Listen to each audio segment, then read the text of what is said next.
अस्सलामुअलैकुम, मैं हूं मुनीज़े जहांगीर और आप देख रहे हैं प्रोग्राम स्पॉटलाइट। नाज़रीन, कल 20 दिसंबर से 8 फरवरी को होने वाले आम इंतखाबात के लिए कागजात नामजदगी की वसूली के साथ ही इंतखाबी अमल का आगाज़ होना जा रहा है। लेकिन आज पाकिस्तान भर के वकला की दो बड़ी तंजीमें, पाकिस्तान बार काउंसिल और सुप्रीम कोर्ट बार एसोसिएशन ने अचानक ही chief election commissioner Sikandar Sultan Raja पर अदम एतमाद का इजहार करते हुए इनसे मुस्ताफ़ी होने का मुतालबा कर दिया है। पाकिस्तान बार काउंसिल के एलामिये में कहा गया कि चीफ इलेक्शन कमिश्नर की ज़ेर निगरानी शफाफ और मुनसिफाना इंतखाबात नहीं हो सकते। एलामिया में इल्ज़ाम लगाया गया कि चीफ इलेक्शन कमिश्नर ने अपने आबाई ज़िला जेहलम में कौमी असम्बली के 2 हल्के जो हैं वो बना दिए हैं, लेकिन इतनी ही आबादी वाले ज़िला हाफिज़ाबाद को सिर्फ एक नशस्त दी गई है। इलेक्शन कमीशन ने इन इल्ज़ामात को रद्द करते हुए कहा कि चीफ इलेक्शन कमिश्नर का आबाई ज़िला जेहलम नहीं सरगोदा है और ये कि कमीशन किसी की ज़ाती ख्वाहिश पर किसी शख्सियत के लिए अजाफी नशिस्त नहीं बना सकता। दूसरी तरफ आज इलेक्शन कमीशन ने आहत चीमा को निगरान काबीना में मुशीर के ओहदे से हटाने का हुक्म दे दिया है। ये हुक्म इलेक्शन कमीशन ने अक्टूबर में दायर होने वाली एक दरख्वास्त पर दिया जो न सिर्फ आहत चीमा के खिलाफ थी बल्कि इसमें फवाद हसन फवाद को भी ओहदे से हटाने का मुतालबा उसके अंदर किया गया था। याद रहे कि पाकिस्तान पीपल्स पार्टी का मुतालबा रहा है कि अगर निगरान हुकूमत ने गैर जानिबदारी का मुजाहरा करना है तो नून लीग से मुंसलिक निगरान वजीरों को खैराबाद करना होगा। नाजरीन, हाल ही में निगरान वजीर दाखिला सरफराज बुख्ती ने, आपको मालूम है, पीपल्स पार्टी में शमूलियत इख्तियार कर ली, जबकि 1 महीना पहले उन्होंने ऐलान किया था कि वो नून लीग को ज्वाइन करेंगे। तो क्या सूबों और वफाक में सीटों की बंदरबांट जारी है और क्या इस अमल से सिर्फ तहरीके इंसाफ ही बाहर रहेगी? क्योंकि इलेक्शन कमीशन ने तहरीके इंसाफ के इंट्रा पार्टी इलेक्शन को कलअदम करने के हवाले से दायर दरख्वास्तों पर फैसला महफूज किया हुआ है और अगर फैसला तहरीके इंसाफ के खिलाफ आया तो इनसे बल्ले का निशान भी छीना जा सकता है। तहरीके इंसाफ के ज़्यादातर रहनुमा या तो हिरासत में हैं या इनकी नकलो हरकत पर गैर एलामिया पाबंदी है। हर कोई सवाल उठा रहा है कि इतनी सख्त पाबंदियों में होने वाले इलेक्शन की साख को कौन मानेगा। इस हवाले से बात करने के लिए हमारे साथ मौजूद हैं पाकिस्तान बार काउंसिल के वाइस चेयरपर्सन हारून रशीद साहब, आपका बहुत शुक्रिया, आपने हमें ज्वाइन किया। और हमारे साथ हैं पाकिस्तान पीपल्स पार्टी के रहनुमा कादिर मंदोखेल साहब, आपका भी बहुत शुक्रिया, आपने हमें ज्वाइन किया। और सुप्रीम कोर्ट बार एसोसिएशन के साबिक सदर आबिद जुबैरी साहब। सबसे पहले हारून साहब, आपकी जानिब, चूँकि आज पाकिस्तान बार काउंसिल ने बहुत अहम एलामिया जो है वो जारी किया है और आप चेयरपर्सन हैं इस वक्त पाकिस्तान बार काउंसिल के, एक धड़ा जो है वकला का, वो ये कहते हैं कि हम इस एलामिया की मुजम्मत करते हैं, हम इस एलामिया को नहीं मानते और हम समझते हैं कि इसके पीछे कुछ और अनासर हैं जो चाहते हैं कि इलेक्शंस को मुलतवी किया जाए। हारून रशीद साहब। जी, देखें, जो एतराज़ात करते हैं जाहिर है उनकी अपनी एक सोच है, लेकिन हमने जो अपनी ऑब्जेक्शन ज़ाहिर किए हैं अपनी प्रेस रिलीज़ में वो सिर्फ इतने हैं कि जो लोकेशन के हिसाब से जहाँ पे मिसाल के तौर पे जेहलम में उतनी आबादी है और हाफिज़ाबाद में भी उतनी आबादी है, लेकिन जेहलम में 2 सीट्स हैं और हाफिज़ाबाद में सिर्फ 1 सीट है। इसी तरह जो गुजरांवाला की सीट्स हैं वो आबादी कम है और सीट्स ज़्यादा हैं। रावलपिंडी की भी यही पोजीशन है, आबादी ज़्यादा है और सीट्स कम है। हरीपुर में 14 लाख की आबादी है और 1 सीट है। तो इसलिए हमारे जो ऑब्जेक्शंस थे वो इलेक्शन कमीशन की हद तक थे कि जो उन्होंने सीट एलोकेशन की है वो एज़ पर रिक्वायरमेंट नहीं की है, जिस वजह से हमने ये पहले भी मारूज़ात पेश की थी और अब भी ये हमने प्रेस रिलीज़ में ये इशू की है ताकि ये नेगलिजेंस या डिस्क्रिमिनेशन जो है ये इलेक्शन कमीशन ऑफ पाकिस्तान की तरफ से ये नहीं होनी चाहिए थी। अब चूँकि इलेक्शन का तो इनकाद होने वाला है, 8 फरवरी को सुप्रीम कोर्ट ने आर्डर कर दिया है, इलेक्शन तो हो ही जाएगा, लेकिन ये इन जो हमारे एतराज़ात हैं उनको कंसिडर सुप्रीम कोर्ट भी करेगी और इलेक्शन के बाद भी हम ये मरूज़ात जो हैं ये पेश करेंगे ताकि ये आइंदा के लिए लोगों के हकूक को नहीं सर, कत्ता कलामी माफ, मगर देखिए आपने जो कहा ना, आपने ये लिखा हुआ है अपनी पाकिस्तान बार काउंसिल की जो आपकी प्रेस रिलीज है उसके अंदर आपने लिखा हुआ है कि जो चीफ इलेक्शन कमिश्नर का उनका अपना हल्का है डिस्ट्रिक्ट जेहलम, मगर उन्होंने जो आज प्रेस रिलीज जारी की, उन्होंने कहा जी मेरा तो डिस्ट्रिक्ट जेलम है ही नहीं, मेरा तो जो हल्का है वो सरगोदा है। तो कहने का मकसद ये है कि आपकी प्रेस रिलीज बदनीयती पे जारी नहीं की गई, मैलिफाइड इंटेंशन नहीं है। अगर ये गलती, अगर उनकी देखें, उनकी कंस्टिट्यूंसी अगर सरगोदा है, हम किसी की वो नहीं करते, वो तो इलेक्शन नहीं लड़ रहे, वो तो इलेक्शन कमीशन है। मैं ये कहता हूँ कि जो सीट एलोकेशंस हुई हैं गुजरांवाला, जेलम और हफ्जाबाद, या जो हकूक लोगों के सलब किए गए हैं कि उनको वो उनकी जो नशस्त बनती है उनके हलके में और वो नशस्त ना हो, हमने उन पे एतराज किया। हमने किसी की ये नहीं कहा कि कौन इलेक्शन लड़ रहा है या कौन इलेक्शन नहीं, मगर आपने ये तो कहा ना कि उनका हल्का जेलम है जबकि उनका हल्का सरगोदा है, उन्होंने क्लियर कर दिया। चलिए इस पे फिर से आते हैं आबिद जुबैरी साहब, जो वकला तंजीमों का कुछ धड़े हैं, अब ये तो वाजे हो गया, मगर Pakistan bar council, supreme court bar association दोनों ने कहा है कि चीफ इलेक्शन कमिश्नर को रिज़ाइन कर देना चाहिए। और आप इस मामले को कैसे देखते हैं? क्या आपके साथ जो वकला हैं, जो वकला तहरीक के हवाले से उन्होंने ये भी एलामिया में कहा है कि अगर जो चीफ इलेक्शन कमिश्नर है वो मुस्ताफ़ी नहीं होते तो हम एक मूवमेंट भी चला सकते हैं, आप साथ देंगे इनका? बिस्मिल्लाहिर्रहमानिर्रहीम। देखिए, काश ये हारून भाई हमारे बड़े भाई हैं, काश ये बात जब मैं सदर था सुप्रीम कोर्ट बार का और मैं मुस्तकिल कह रहा था कि चीफ इलेक्शन कमीशन ने आइन मुतवातिर तोड़ा है और ये इलेक्शन नहीं कराए इन्होंने, ये बायस्ड हैं ये, तो आप देखिए इन लोगों ने मेरी मुखालफत की और कहा कि मैं एक पार्टी का स्पोक्समैन पर्सन हूँ। अभी एक प्रोग्राम में हसन रज़ा पाशा साहब ने भी यही इल्ज़ाम मुझ पर लगाया। हमने सारे साल आइन और कानून की बात की, चाहे वो मिलिट्री कोर्ट्स हों कि अब देखिए इस प्रेस रिलीज़ में क्या है, ये हाफिज़ाबाद में कौन लोग हैं? हाफिज़ाबाद में एहसन बून साहब सुनाए, मुझे बताया क्या, ये हारून भाई सही उसको बता सकेंगे कि इनका डिलिमिटेशन के ऊपर केस था, वो डिसमिस हो गया। आज़म नज़ीर तार हमारे दोनों पाकिस्तान बार के मेंबर्स हैं, एहसन बून साहब साबिक सदर हैं हमारे, और वो हाफिज़ाबाद के हैं।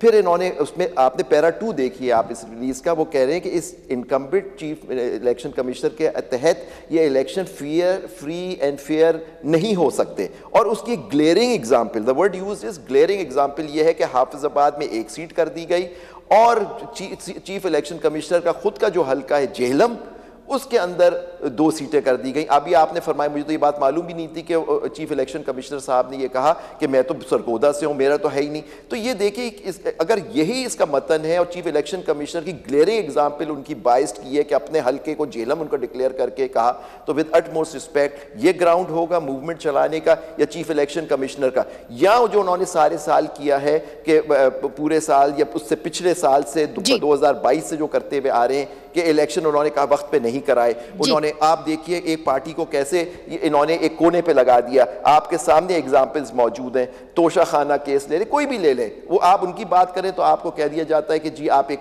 पार्टी के ताबे हैं। आइन और कानून से हट के कोई बात की जाए तो नहीं। अगर ये बैकग्राउंड है सर, तो ये बिल्कुल करें कि हाफिज़ाबाद की वजह से कि ये हो रहा है। ये अच्छा ठीक है, ये हम इनसे पूछेंगे, मगर पहले कादिर मंदोखेल साहब की जानिब जाएं, चूंकि उनके भी कुछ तहफ़्फ़ुज़ात रहे हैं पाकिस्तान पीपल्स पार्टी की हल्का बंदियों के हवाले से। जो आज एक मुतालबा किया गया बार से, सुप्रीम कोर्ट बार से, पाकिस्तान बार काउंसिल से, कादिर मंदोखेल साहब आप खुद एक वकील हैं, क्या इलेक्शन कमिश्नर को मुस्ताफी हो जाना चाहिए? देखिए, अगर एक ही जुमले पे आप जवाब मुझसे पूछेंगे तो मैं कहता हूं नहीं। अच्छा, उसकी वजह यह है कि मैं उस कमेटी का हिस्सा था पार्लियामानी अफेयर्स का, जहां हमने डिस्ट्रिक्ट की बाउंड्री खत्म कर दिया और मेरा डिस्ट्रिक्ट जो ना एक हल्का, हम 2 सीटें, 10,47,000 आबादी है। अच्छा, और ऐसी आबादी है वहां 5 लाख के ऊपर सीट है। तो मैंने सबसे पहले इलेक्शन कमीशन में ये एतराज किया कि चूंकि मैं उस कमेटी का हिस्सा था और बलूचिस्तान में एक डिस्ट्रिक्ट का 5 डिस्ट्रिक्ट का 1 सीट है, तो आप इस तरह ये किस तरह करो कि एक मिसाल मेरे बराबर में जो डिस्ट्रिक्ट है, डिस्ट्रिक्ट ईस्ट वेस्ट, उसकी 8.5-9 लाख का है और मेरी 10,47,000 है, और दूसरा हल्का जो मेरे साथ अब्दुल कादिर पटेल साहब है तो उसकी 10,44,000 है। तो उन्होंने स्टेट अब ये मना कर दिए। चलो मैंने कब मना कर दिया। दूसरा मेरा एतराज ये था कि 3 सब डिवीजन है हमारे डिस्ट्रिक्ट में, तो 3 सब डिवीजन को एक हल्का जो ना मेरा एक सब डिवीजन में पूरा हल्का बन सकता था, उसको एक टुकड़ा काट के और दूसरे सब डिवीजन को दिए, वहां से काट के मुझे दिए गए। तो मैंने कहा जनाब मेरा पूरा सब डिवीजन में एक हल्का बन सकते, आपने क्या किया वो भी नहीं माना। अब सवाल ये 2018 में जो हल्का बंदी हुई थी वो 2022 में मुकम्मल चेंज कर दी है, जबकि बीच में कोई इलेक्शन नहीं हुआ है। फिर जब 2023 में अलकाबंदी जो प्रिलिमिनरी जो डिलिमिटेशन आया उसमें फिर 2022 से भी मुख्तलिफ तब। अच्छा चलो ठीक है भाई, फिर हमने एतराज़ात जमा किए तो हमारे सारे पीपल्स पार्टी के एतराज़ात मुस्तरद कर दिए, 2023 में भी नहीं रहे, वो 24 के लिए जो बिल्कुल अलग। मगर आप फिर भी कह रहे हैं कि चीफ इलेक्शन कमिश्नर को मुस्ताफी नहीं होना चाहिए। मैं उसी तरफ आ रहा हूं। अब सवाल ये है, अब सवाल बिल्कुल ये एतराज़ात हमारे खदशात सब अपनी जगह पे है। क्या मेरे मोहतरम जो वकला भाई है या वो अदारे हैं उनको सुप्रीम कोर्ट का आखिरी जजमेंट याद नहीं है? क्या सुप्रीम कोर्ट के चीफ जस्टिस ने नहीं कहा कि कोई इलेक्शन के बारे में किसी ने शक शुबा किया है वो अपनी बीवी से तो बात करे मगर टीवी पे ना करे, हमारे मुंह पे ताले लगाए। फिर उसके बाद अतर मिल्ला साहब ने लास्ट वीक में एक केस में कहा कि खबरदार किसी ने इलेक्शन के ऊपर बात की तो तुमने अदालत को नोटिस आएगा। बिल्कुल कहा। फिर उसके बाद लाहौर हाई कोर्ट के एक सिंगल जज ने सारे की सारी जो ना वो पानी फेर दिए चीफ जस्टिस की कार्रवाई पे। फिर चीफ जस्टिस ने कहा कि नहीं जी ये सारी चीजें उन्हें अपने हाथ में लिए और इलेक्शन का ऐलान कर दिया। बिल्कुल ऐसा सवाल ये कि सुन, अब अगला जुमला सुन, क्या पाकिस्तान बार कौंसिल को अभी जब इनकी दरखास्तें उकला हमारे भाई है उनकी मुस्तरद हुई है तब जाके ये लगा गैर? और फिर अच्छा ठीक है सर, ये आपने जो सवाल किया है ना एक जुमला और जी आप मुझे एक और बता दो, पाकिस्तान बार कौंसिल को ये भी नहीं पता कि चीफ जस्टिस जो ना वो अलकाबंदी नहीं बनाता है, वो एक कमेटी बनाती है। आप मुझे बताओ उस वक्त आप खामोश थे, उसके बाद खामोश थे, आज आखिरी सुप्रीम कोर्ट में आपकी दरखास्तें मुस्तरद हो गई है तो इलेक्शन फेयर आपको नजर नहीं है? और खुदा का वास्ता आप कुछ तो ख्याल रखो आप। और फिर आप इलेक्शन की इल्तवा कई वो क्या न्याजी को जो नोटिस हुआ था क्या आप उसी तरह का चाह रहे हो इलेक्शन करके? और फिर चीफ इलेक्शन कमिश्नर का ये काम ही नहीं है जिसको आप करें। तो मैं ये समझ रहा हूं कि ये आम आदमी तो ये बात समझ सकते नहीं समझते, मगर वकील लोग सब समझते कि इसके पीछे क्या कहानी है। नहीं, क्या कहानी है? आपने लंबी तकरीर की एक लफ्ज कुछ एक लाइन में बताएं क्या कहानी है? इन वकीलों के अपने केस मुस्तरद हो गए तो पूरा का पूरा इलेक्शन जो है सिस्टम को उनको फेयर नजर, ये कौन सा तरीका है? अब मेरा ख्याल है कि आप दोनों जो हैं उन्होंने काफी तोपे इनकी तरफ कर दी है। आप ये कहते हैं सुप्रीम कोर्ट से जब आपके एतराजात आपकी, अच्छा कादिर साहब अब इनको मौका देते हैं, आपने चीफ इलेक्शन कमिश्नर पे लगा दिया। आपकी बात देखें आ गई है ना। अब हारून रशीद साहब आपकी तरफ दोनों की तोपों का रुख है। बात ये है कि जिस तरह आबिद ज़ुबैरी साहब भी कह रहे हैं हाफजाबाद का जो हलका है वहाँ पे आपके कुछ ऐसे लीडरान हैं बार के जो उनका हलका है, क्या अपनी ज़ाती मुफादात के लिए, जिस तरह के इलेक्शन कमीशन ने कहा कि ज़ाती ख्वाहिश पर किसी शख्सियत के लिए इजाफी नशस्त नहीं बना सकते, क्या ये ज़ाती ख्वाहिशात की वजह से हो रहा है? देखना ज़ाती ख्वाहिशात तो तब हो कि कोई हमारा मेंबर जो है वहाँ से इलेक्शन लड़ रहा हो और उसकी सीट उन्होंने ले ली हो। हम एक जनरल बात करते हैं, हमारा किसी खास कंस्टिट्यूंसी से बात नहीं है। ये तो वाजे है कि ये कंस्टिट्यूंसीज हमारे सामने आई हैं कि जहाँ पे वोट्स के या पॉपुलेशन के मुताबिक सीट नहीं की गई। ये एक जनरल, बाकी जिसको बाकी भी एतराज़ात हैं, बलूचिस्तान में भी हैं, मगर सर आपने बाकी जो हल्के उनका जिक्र नहीं किया आपने, बिलखुसूस जेलम और हाफजाबाद का जो है डिटेल हमें नहीं पता थी। नहीं, ये तो आपने प्रेस रिलीज आपने शाया की है ना, पाकिस्तान बार काउंसिल की प्रेस रिलीज तो आपने शाया की है। जी देखें ना, उसमें जो अपना हमारे बैरिस्टर साहब हैं, शायद अपना जो साबिक प्रेसिडेंट है सुप्रीम कोर्ट के, उनका आपने स्टेटमेंट सुनी कि हमने आबिद ज़ुबैरी साहब के, वो ये कह रहे हैं कि वो हल्का जो है एहसन बून साहब का है। एहसन बून साहब का हल्का रियासी जरूर होगा लेकिन ना तो एहसन बून साहब इलेक्शन लड़ रहे हैं, ना उनका कोई मगर वो अपेयर तो हुए हैं अदालतों के अंदर, वो किसी पार्टी को अपेयर तो हुए इस हवाले से नहीं, जो हाफजाबाद के हवाले से वो अपेयर तो हुए वकीलों का। देखे ना, अपीयर होने में कोई हरज तो नहीं है, अपीयर उनका कोई केस है, अगर वो अपीयर हुए, इन बातों का हमें नहीं पता। हम ये जेन्युइन बात, या तो आप ये कहें कि हाफजाबाद की आबादी कम है हम ज्यादा बता रहे हैं, या जेलम की आबादी कम है और हम ज्यादा बता रहे हैं, तो ये ऐसी बात नहीं है। हम तो ये सिर्फ ये कहते हैं कि एलोकेशन जो हमारे सामने आई है हमने उसका जिक्र किया है। हमारा अच्छा, और जो कादिर मंदोखेल साहब कह रहे हैं कि जी जिस पिटिशन जो पीटीआई पिटिशन लेके आई थी, नियाजी साहब पिटिशन लेके आए थे, आप वही काम कर रहे हैं और आप चाहते हैं कि इलेक्शन मुलतवी हो जाए। क्योंकि देखिए अगर चीफ इलेक्शन कमिश्नर इस्तीफा देता है तो फिर इलेक्शन तो खटाई में पड़ सकते हैं ना। तो आप क्या चाहते हैं? पहले इस मुल्क के अंदर जो है एक इंस्टेबिलिटी सी है, अनसर्टेनिटी सी है, उसका बराह रास्त असर सियासत और जो है इकॉनमी पे पड़ रहा है। तो क्या आप चाहते हैं कि इन प्रेस रिलीजेस से, लॉयर्स मूवमेंट से इलेक्शन जो है वो डिले हो जाए? आप ये चाहते हैं? नहीं नहीं, ये तो हम कभी भी नहीं चाहते। हमारा शुरू से यही स्टांस रहा है कि इलेक्शन इन टाइम होने चाहिए, और जो सुप्रीम कोर्ट ने डेट दे दी है उस पर इलेक्शन हो, फेयर एंड इम्पार्शियल इलेक्शन हो, ताकि सारे लोग वोटर जो है अपने अपने पसंद के मुंतखब नुमाइंदों को लाएं असेंबली में। सर कलामी माफ, अगर चीफ इलेक्शन कमिश्नर इस्तीफा दे देते हैं तो 2 महीने पहले, बल्कि 1 महीना 8 दिन पहले भी इस्तीफा दे देते, 1.5 महीना पहले, तो आपको लगता है कि इलेक्शंस वक्त पर हो जाएंगे, वो खटाई में नहीं पड़ेंगे? चीफ इलेक्शन कमिश्नर अगर 1.5 महीने पहले इस्तीफा दे दे, एक तो बात मैं आपको वाज़ेह कर दूं, एक तो मेरी बात तो सुने आप जी कि मैं ये वाज़ेह कर दूं कि हमारी जो प्रेस रिलीज है उसमें ये कतन नहीं है कि चीफ इलेक्शन कमीशन जो है वो रिज़ाइन करे। हमारा उन पे एतराज़ आया है और हमने ये कहा है कि उनके होते हुए ऐसा हुआ है, और जो कि इलेक्शन भी फेयर होने के चांस नहीं होते अगर ऐसी बात है तो। हमारा मकसद ये था, हमारा मकसद ये नहीं था। आप पाकिस्तान प्रेस रिलीज पढ़े, पाकिस्तान बार काउंसिल की, उसमें ये कहीं भी नहीं है कि उन्होंने हमने ये कहा हो कि वो रिजाइन दें। सर ये मैं पाकिस्तान बार काउंसिल की प्रेस रिलीज पढ़ देती हूँ, उसके अंदर आपने ये लिखा हुआ है कि that in the presence of the incumbent chief election commissioner of Pakistan elections can not be conducted freely and transparently. उसका क्या मतलब हुआ सर? तो देखे ना, हमने रिजाइन करने का, हमने कहा उनकी मौजूदगी में खदशा है कि ये इलेक्शन जो है, अगर देखे ना सीट्स एलोकेशन मुनासिब नहीं हो रही तो इलेक्शन फिर कैसे फेयर एंड ट्रांसपेरेंट होगा। हमने इसलिए कहा था। नहीं तो आपने कहा उनकी मौजूदगी में इलेक्शन जो है वो साफ और शफाफ नहीं हो सकते। मैं इसका तर्जुमा कर देती हूँ, इसीलिए मैं यही कहता हूँ, मैंने लिखा है, लेकिन बात ये है कि उनकी मौजूदगी ये सुने तो सही, ये डीलिमिटेशन उन्हीं की मौजूदगी में हुई है जो कि गलत हुई है। तो इस तरह बाद में तो जो एतराज़ आएंगे, अगर इलेक्शन के बाद हम लोग ये कहेंगे तो आप कहेंगे जी ये पहले किधर थे। हमने अपना एक नुक्ता नज़र दे दिया है, उसके मुताबिक ऑनरेबल सुप्रीम कोर्ट भी देख लेगी, इलेक्शन हो जाए, इलेक्शन के बाद भी मामला जो है वो भी कंसिडर हो सकते हैं। आप चाहते क्या हैं? अगर आप ये नहीं चाहते कि चीफ इलेक्शन कमिश्नर मुस्ताफ़ी हो जाए तो फिर आप क्या चाहते हैं? हम ये चाहते हैं कि ये उनके होते हुए जो एलोकेशन ऑफ सीट्स है ये मुनासिब नहीं हुई थी, और हम ये चाहते हैं कि अगर उनसे ये गलतियां हुई हैं तो इलेक्शन को ट्रांसपेरेंट बनाएं और इलेक्शन में कोई खामी ना हो।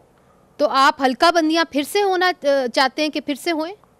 नहीं, हम आप तो नहीं इसलिए कर सकते कि सुप्रीम कोर्ट ने भी ऑर्डर कर दिया है और पहले फिर सर आप चाहते क्या है? आप हल्का बंदियां भी नहीं चाहते, आप उनको मुस्ताफी भी करना नहीं चाहते, तो फिर इस प्रेस रिलीज का क्या फायदा? हम ये चाहते हैं कि अगर उनसे देखें ना एलोकेशन, अगर उनसे गलती हुई है तो इलेक्शन जो है वो फेयर एंड ट्रांसपेरेंट करवाएं।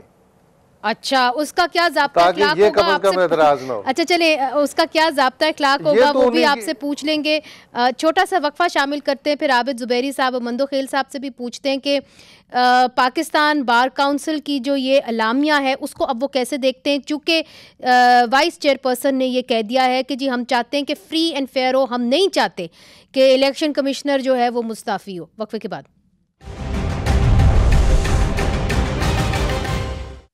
वेलकम बैक नाजरीन। ब्रेक से पहले पाकिस्तान बार काउंसिल के वाइस चेयरपर्सन हारून रशीद साहब कह रहे थे कि हम नहीं चाहते कि चीफ इलेक्शन कमिश्नर जो है वो मुस्ताफ़ी हो जाए, मगर हम एक प्रेशर बनाना चाहते हैं चीफ इलेक्शन कमिश्नर के ऊपर ताकि जो आम इंतखाबात हैं वो साफ़ और शफाफ हों। आबिद जुबैरी साहब, ये उनका मुतालबा है, इसीलिए उन्होंने पाकिस्तान बार काउंसिल ने आज एक अहम प्रेस रिलीज़ जो है वो जारी की इस हवाले से।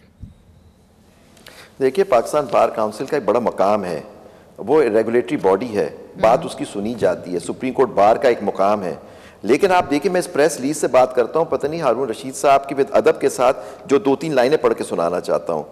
आपने पढ़ दी, seat allocation elections can not be conducted freely and transparently इनके अंडर, ये पैरा 2 में है। पैरा 3 में लिखते हैं it is evident that conduct of SCSE raises serious doubts about the integrity of the general elections presenting an environment that appears to lack transparency. फिर court से कहते हैं, सुप्रीम कोर्ट का एड्रेस करके कहते हैं they stress that the honourable supreme court as the highest constitutional court must take notice of these discrepancy instead of endorsing every act of CECP कि आप सुप्रीम कोर्ट से भी शिकायत है कि आप ना करें। फिर ये 4th पैरा की बड़ी इंपॉर्टेंट लाइन है, कहते हैं election which is not possible in the presence of incumbent chief election commissioner, as it seems he has different courts for every political party or individual। ये कह रहे हैं कि मुस्तफ़ी नहीं, तो उनके अंदर कह रहे हैं कि नहीं हो सकता, प्रेशर के लिए नहीं होता, इलेक्शन फ्री एंड फेयर। बहुत अच्छी बात है, बिल्कुल करें कि इलेक्शन फ्री एंड फेयर होना चाहिए, तो सारी दुनिया कहती है, हमारा आइन कहता है, कानून कहता है। लेकिन इसकी तशरीह जो है सुप्रीम कोर्ट बार की प्रेस रिलीज ने कर दी, जो इन्होंने बात की उसके अंदर जो ज़्यादातर इनकी बिल्कुल प्रेस रिलीज मिलती है, अगर आप दोनों को देख लें, मवाजना कर लें, सुप्रीम कोर्ट बार अपनी लास्ट 3 लाइनों में कहती है how supreme court bar association believes that in order to achieve the aforesaid objectives the president chief election commissioner should go home as under him fair and impartial election with equal opportunity for all are not possible. इसकी तशरीह कर दी उन्होंने कि जो ये बात कह रहे थे, तो ये कैसे कह रहे हैं मुस्तफी नहीं होने की बात कर रही है, पाकिस्तान बार काउंसिल अलहदा है और इधर यहाँ पे जो हारून रशीद साहब हैं वो सिर्फ पाकिस्तान बार काउंसिल को रिप्रेजेंट कर रहे, सुप्रीम कोर्ट को नहीं कर रहे। बिल्कुल सही बात, शहजाद शौकत साहब उमरा पे गए, मैं आपको बात कर रहा हूँ, ये बिल्कुल गए हुए, लेकिन उनके ऊपर नाम लिखा हुआ है शहजाद शौकत सेक्रेटरी साहब, और उन्होंने तो जब देखिए जब होता है सुप्रीम कोर्ट बार की उनकी मर्जी से रिलीज हुई होगी, सदर की मर्जी के बगैर नहीं जाहिर है, उनका नाम से शुरू हो गया, उधर नहीं है, मुल्क में नहीं है, वो जहां भी है, लेकिन उनसे मशावरत की होगी, लेकिन दोनों की आज ही प्रेस रिलीज साथ आई है आगे पीछे, तो देखिए ना, मतलब कि जरूर मुशावरत हुई होगी। लेकिन अच्छा, जो बात आप इनसे पूछ लेंगे कि मुशावरत हुई है, मगर कादिर मंदोखेल साहब चूंकि देख रहे हैं जी आती हूँ फिर से आपकी जानिब। कादिर मंदोखेल साहब, चूंकि आपने कंटेम्प्ट ऑफ कोर्ट की भी बात की, आपने अदालत का हवाला दिया कि किस तरह सुप्रीम कोर्ट ने बार बार ये कहा है कि जो भी इंसान इलेक्शंस को मुलतवी होने की बात करेगा तो उसके ऊपर कंटेम्प्ट ऑफ कोर्ट भी लग सकती है, तो क्या पाकिस्तान बार काउंसिल और सुप्रीम कोर्ट बार एसोसिएशन उस जुमरे में आ गए कि कंटेम्प्ट ऑफ कोर्ट के वो मुर्तकिब हो गए? मेरे ख्याल में पाकिस्तान बार काउंसिल ने अपने जो प्लेटफार्म है उसको जाती मकासद के लिए इस्तेमाल किए, क्योंकि हारून रशीद साहब खुद फरमा रहा है कि उसमें कुछ वकील थे, जारी बात है वकील होता है तो फिर क्लाइंट की बात या क्लाइंट को रिलीफ देने की उनको बुरा लगता है, पहली बात। दूसरी बात ये कि हारून रशीद साहब की जो उनकी प्रेस रिलीज ये कहता है कि डांटो बेटी को समझाओ बहू को, दरअसल में इनका गुस्सा किसी और के ऊपर है, वरना अगर आज बात नहीं, इधर बेटी कौन है बहू कौन है, आज इनको ये क्यों याद आ गया, तो मैं तो आपको क्लियर अल्फाज में कह रहा हूं ना, आज इनको क्यों याद आ रहा है, क्योंकि आज ही सुप्रीम कोर्ट ने इनकी सारी पिटिशनें अपीलें मुस्तरद कर दिए, वरना ये डीलिमिटेशन हुए हुए तो काफी महीने हो गए। और फिर मैं दोबारा रिपीट कर दूं कि चीफ इलेक्शन कमिश्नर का डीलिमिटेशन से कोई ताल्लुक नहीं है, ये नीचे एक इनकी कमेटियां होती है, वो कमेटियां डिसाइड करती है, और फिर जो अपीलें होती है सरबराह तो वही होते हैं ना। कादिर मंदोखेल साहब, थोड़ा सा ज्यादती आपने वैसे कर दी है, नहीं सरबराह के हाथ में सब कुछ नहीं होता है, नीचे जो लोग होता है वही चीज बेचते हैं, और दूसरी बात the buck stops with the chief election commissioner Qadir Mandokhel साहब। सुन दोबारा सुन ले। देखिए मेरी जो अपील है, मेरी डिस्ट्रिक्ट की जो अपील थी कराची की, वो दूसरे बेंच ने सुनी, तो मैं कैसे चीफ इलेक्शन कमिश्नर को इल्जाम दूं, क्योंकि तो दूसरे मेंबरान ने सुनी, अब वो दूसरी मेंबरान ने सुनी, तो इसके अंदर अब वो सुप्रीम कोर्ट का हवाला क्यों दे रहे हैं? आपकी भी बात की समझ में नहीं आ रही, आप तो कह रहे हैं कि वो जो बहू है वो सुप्रीम कोर्ट है, तो सुप्रीम कोर्ट को कैसे वो कह रहे हैं? दूसरी बात मुनिज़र, अगर ये वैसे अपनी बात से तो यू टर्न ले ली उन्होंने, लेकिन मैं उनकी बात करूं दोनों बॉडीज की, सुप्रीम कोर्ट बार और पाकिस्तान बार काउंसिल की, अगर वो कहते हैं चीफ इलेक्शन कमिश्नर मुस्तफी हो जाए, चलो लेट्स से कि थोड़ी देर के लिए आप कह दे कि वो मुस्तफी हो गए या उनको बोला मुस्तफी हो जाओ, आप मुझे बताओ दूसरा चीफ इलेक्शन कमिश्नर कौन तैनात करेगा उसका, आप उसका नाम तो नहीं, मगर सेक्रेटरी इलेक्शन कमीशन भी तो इलेक्शन करा सकता है।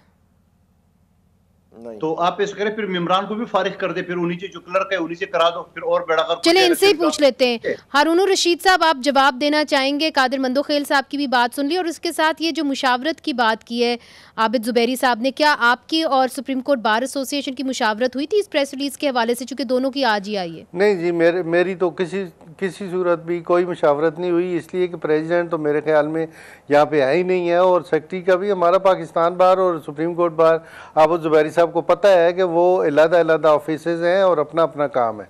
अगर मुशावरत हुई होती तो मैं डेफिनेटली आपको ये कह देता कि उनकी भी यही ईमा है और हमारी भी यही ईमा है। जिस तरह कादिर मंदोखेल साहब कहते हैं कि ये लोअर तबका जो इलेक्शन कमीशन का है वो डीलिमिटेशन करता है, तो ये हेड जो होता है वो एडमिनिस्ट्रेटिव हेड भी है, चीफ इलेक्शन कमीशन, वो सारे मामला देख के फाइनलाइज वही करते हैं। ये तो सीनियर पॉलिटिशियंस हैं और इनको ज़्यादा पता है। हमारा जो एतराज़ है उसको हम इनके साथ तो वो मिक्स करना नहीं चाहते। हमारा सीधा एतराज़ डील उसमें था, एलोकेशन ऑफ सीट्स में था, और जो मामलात हमने देखे हैं हमने उन पे एतराज़ किया है। इलेक्शन कमीशन इन एतराज़ को देखते हुए अगर संभल जाते हैं और इलेक्शन सही करवा देते हैं तो बाकी मामलात सुप्रीम कोर्ट में बाद में देखे जा सकते हैं।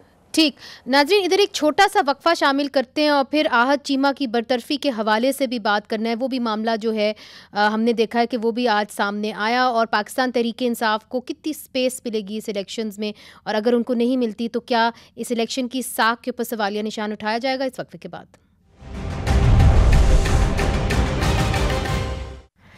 वेलकम बैक नाजरीन। नाजरीन, एक और बड़ा अहम मामला है जो सामने आया है और वो है आहत चीमा की बरतरफी।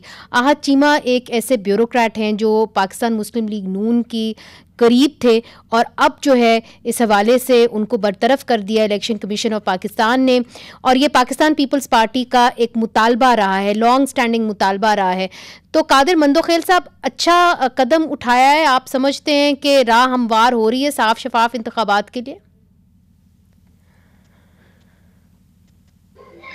देखिए मनीज़ा, हम तो कई दिनों से, कई महीनों से हम ये बात कर रहे हैं और हमेशा ये कहते हैं कि माजी में जब इलेक्शन हार जाती थी पार्टी तो कहते थे ये हो गया, धांधली हो गई। हम तो 3 महीने पहले ये कहते आ रहे हैं कि बाबा ये चीजें अगर आप ठीक कर दो तो इलेक्शन शफाफ हो सकता है। हम तो रोज कहते हैं, और फिर हमने पार्टी ने या हमने ये अलकाबंदी जो कि हमारे मिजाज, हमारे उसके मुताबिक नहीं थी या उसूल के मुताबिक नहीं थी, मगर हमने इस वजह से चैलेंज नहीं की कि ये इलेक्शन अल्तवा के शिकार हो सकता है, और वही सुप्रीम कोर्ट ने आज सारे दरखास्तें मुस्तरद कर दी और कल भी कर दी है कि चूंकि अब शेड्यूल अनाउंस हो चुका है लिहाजा ये सारी चीजें नहीं हो सकती। नहीं, मगर कादिर साहब, इस तरह सरफराज भुगती का आपकी जमात में आ जाना, पहले तो उन्होंने बाकायदा ऐलान किया कि हम पाकिस्तान मुस्लिम लीग नून में मैं जा रहा हूं, फिर वो आपकी जमात में आ गए, तो ऐसा लग रहा है कि बंदर बांट हो रही है। बलूचिस्तान और सिंध जो है वो आपके पास आ रहा है और सेंटर और पंजाब जो है वो नून लीग के पास जा रहा है। यही फैसले हो रहे हैं। आपने बंदरबांट कर लिए तो अल्लाह आपकी ज़बान मुबारक कर दे। सर, हमारी बंदरबांट से क्या होता है? बंदरबांट तो कहीं और होती है। आपने फैसला कर लिए तो हम इसी में भी राजी है। चलो, बात यह है मुनीज़ा, ऐसा नहीं होता है, हर आदमी की अपनी ख्वाहिश होती है। बहुत सारी, आप देखिए हमारे लतीफ कोसा साहब जो सारी जिंदगी उन्होंने पीपल्स पार्टी में गुजारी है, और वो बता रहे थे मुझे जब मैं 24 साल का था, 25 साल का था, तो उस वक्त मुझे भुट्टो साहब ने सूबाई असम्बली का टिकट दिया था मुल्तान से, और वो आखिर में चले गए। तो हमें अफसोस तो है उनका, लेकिन उसकी तबीयत अपनी है, हो सकता है उनके सामने ऐसी बातें हो जो वो मजीद बर्दाश्त नहीं कर सकते होंगे। तो मैं ये समझ रहा हूँ तो हर आदमी की अपनी ख्वाहिश है, मर्जी है, तो ठीक है। आबिद जुबैरी साहब, आपने तो कादिर मंदोखेल साहब की बात सुनी, हर इंसान की अपनी ख्वाहिश है, मगर उन्होंने बाकायदा ऐलान किया सरफराज भुगती साहब ने कि जी मैं PMLN में शामिल हूँगा, मगर फिर उन्होंने भी यू टर्न मारा और वो पीपल्स पार्टी में चले गए। ये आपको क्या बता रहा है? देखिए मुनीज़ा, मैं समझता हूँ कि पूरा केयर टेकर सिस्टम ही फ्री फेयर इलेक्शन के ख़िलाफ़ है हमारे मुल्क में, विद अटमोस्ट रिस्पेक्ट, और इसकी तरमीम होनी चाहिए आइन में, क्योंकि ये जो लोग सेलेक्ट होते हैं उनको कौन सेलेक्ट करता है? जो मिनिस्टर्स वगैरह अपॉइंट होते हैं। आप देखिए वो prime minister, care taker prime minister, chief minister तो ठीक है, मुशावरत से इलेक्शन कमीशन कर देता है, बाकी मिनिस्टर्स का कहाँ से नाम आता है, कौन सेलेक्ट करता है उनको, ये भी एक बहुत बड़ा सवालिया निशान है। और ये लोगों का देखिए, जो आहत चीमा साहब का एक दूसरे साहब का जो उनकी गवर्नमेंट के करीब रहते हैं उनका मिनिस्टर्स हो जाना, और फिर उनको आज कह रहे हैं उनको बरतरफ कर दिया, मतलब आज जो इलेक्शन सर पे खड़े हैं उनको बरतरफ, ये अपॉइंट कैसे हुए थे इलेक्शन नहीं? मगर एक चीज भी मुझे बताइएगा, कत्ता कलामी माफ, चूंकि आप वकील हैं, कि सरफराज बुख्ती साहब ने इस्तीफा तो दे दिया है और कुछ देर के अंदर वो पीपल्स पार्टी भी उन्होंने ज्वाइन कर ली है, इलेक्शन लड़ेंगे, तो क्या जो उनके इलेक्शन के अंदर नामजदगी होगी पेपर्स की, वो एक्सेप्ट होगी कि नहीं होगी, चूंकि वो निगरान वजीर आला रह चुके हैं? जी, जहाँ तक मुझे कानून का याद है, सॉरी वजीर दाखिला, गलत हूँ, लेकिन दो बड़े काबिल वकील बैठे हुए साबिक वजीर दाखिला थे कि जो लोग केयर टेकर कैबिनेट में आते हैं वो इलेक्शन लड़ने के नाअहल होते हैं, ये लॉ है। अब पता नहीं तो उनके कागजात जो है वो रिजेक्ट हो सकते हैं? बिल्कुल नहीं, वो लड़ ही नहीं सकते, तो कागजात तो एक्सेप्ट होंगे ही नहीं। ये अहम बात है। अगर आप केयर टेकर और सुने, और उनके बीवी बच्चों, ये सिर्फ उन तक कन्फाइंड नहीं है, उनके स्पाउसेस, रिलेटिव्स वगैरह, ये सारी बात उसमें दी है। लेकिन जो बहुत इंपॉर्टेंट बात है कि देखिए, जो आपने अभी बंदर बाट की बात की, अगर ये देखिए, यही सारा मुद्दा है कि जो इलेक्शन जो हो रहा है वो एक पार्टी को बाहर, आपने खुद फरमाया वो पार्टी लड़ ही नहीं सकती इलेक्शन, वो आप फेयर एंड फ्री इलेक्शन कराइए, उसको भी मौका दीजिए जिस तरह इन सब पार्टीज को मिल रहा है, तो फिर वो देखते फेयर। और यही पाकिस्तान बार और सुप्रीम कोर्ट बार कह रही है कि लेवल प्लेइंग फील्ड एक। अच्छा, मगर उनसे लेवल प्लेइंग फील्ड के बारे में ये जो आपने बात की, ये बड़ी अहम है, ये बहुत ही अहम है। हारून रशीद साहब, जिस तरह आबिद जुबैरी साहब कह रहे हैं कि सरफराज बुख्ती जो है उनकी कागजात नामजदगी इसी के ऊपर रिजेक्ट हो सकते हैं कि वो केयर टेकर सेटअप के हिस्सा थे, आपकी क्या राय है इस पर? उनको इलेक्शन लड़ने की इजाजत देनी चाहिए? भाई साहब बिल्कुल ठीक कहते हैं। उसकी वजह ये है कि केयर टेकर गवर्नमेंट में तो वही लोग आते हैं जिन्होंने इलेक्शन नहीं लड़ना होता, इसलिए कि वो केयर टेकर गवर्नमेंट में कैबिनेट में शामिल होने के लिए अपनी इंटेंशन भी जाहिर करते हैं और फिर ओथ भी लेते हैं और फिर वो मिनिस्टर भी वो बन जाते हैं। तो उनका मकसद सिर्फ ये होता है कि इन लोगों ने इलेक्शन में पार्टिसिपेट नहीं, यानी इलेक्शन कमीशन ऑफ पाकिस्तान को जो है साफ और शफाफ इंतखाबात के लिए सरफराज बुख्ती के जो कागजात नामजदगी उसको रिजेक्ट कर देना चाहिए, आपकी राय? अब ये ज़रा देखना पड़ेगा कि वो उन्होंने नॉमिनेशन जमा होने से पहले चूंकि रिज़ाइन किया है तो इसके बारे में ला क्या कहता है, लेकिन बेसिक यही है कि जो लोग केयर टेकर गवर्नमेंट में होते हैं वो इलेक्शन नहीं लड़ते। और आपकी राय में क्या बल्ले का जो निशान है वो पीटीआई को मिलना चाहिए ताकि साफ और शफाफ इंतखाबात हो सके? मेरा नहीं ख्याल, मेरा ख्याल है कि बल्ले का निशान हो या जो भी निशान हो, ये तो कंडक्ट देखा जाता है, तो ये इलेक्शन कमीशन का काम है कि बंदा बल्ला दे या कोई और दे। अच्छा, बिल्कुल यही सवाल मैं आपसे एक ही लाइन का जवाब चाहती हूँ मंदोखेल साहब, क्या बल्ले का निशान पीटीआई को मिलना चाहिए? जी बिल्कुल 100% मिलना चाहिए, पीटीआई को भी उसी तरह अपॉर्चुनिटी मिलनी चाहिए जो बाकी जमातों का, वरना इलेक्शन शफाफ नहीं खेला जा सकता है। दूसरी बात, आपने सरफराज बुख्ती साहब की बात की है, ये मुझे बताए हारून रशीद साहब, क्या हल्फ में ये लिखा हुआ है कि अगर आप निगरान का हल्फ उठाएंगे तो आप इलेक्शन नहीं लड़ सकते? उसने इलेक्शन शेड्यूल से पहले इस्तीफा दे दिए, लिहाजा वो अहल है, लड़ सकता है वो। बहुत बहुत शुक्रिया कादिर मंदोखेल साहब, आपने हमें ज्वाइन किया। हारून रशीद साहब और आबिद जुबैरी साहब। नाजरीन, आज के प्रोग्राम में एक बात तो वाज़े हो गई है कि पाकिस्तान बार काउंसिल ने चीफ इलेक्शन कमिश्नर को इस्तीफ़ा देने का नहीं कहा, और जो उनकी प्रेस रिलीज़ है उन्होंने सिर्फ तंकीद की है चीफ इलेक्शन कमिश्नर के ऊपर, मगर जिस तरह सुप्रीम कोर्ट बार एसोसिएशन ने मुस्ताफ़ी होने का कहा है उस तरह पाकिस्तान बार काउंसिल ने उनको मुस्ताफ़ी होने का नहीं कहा। मुनीज़ा जहांगीर को इजाज़त दीजिए, खुदा हाफ़िज़।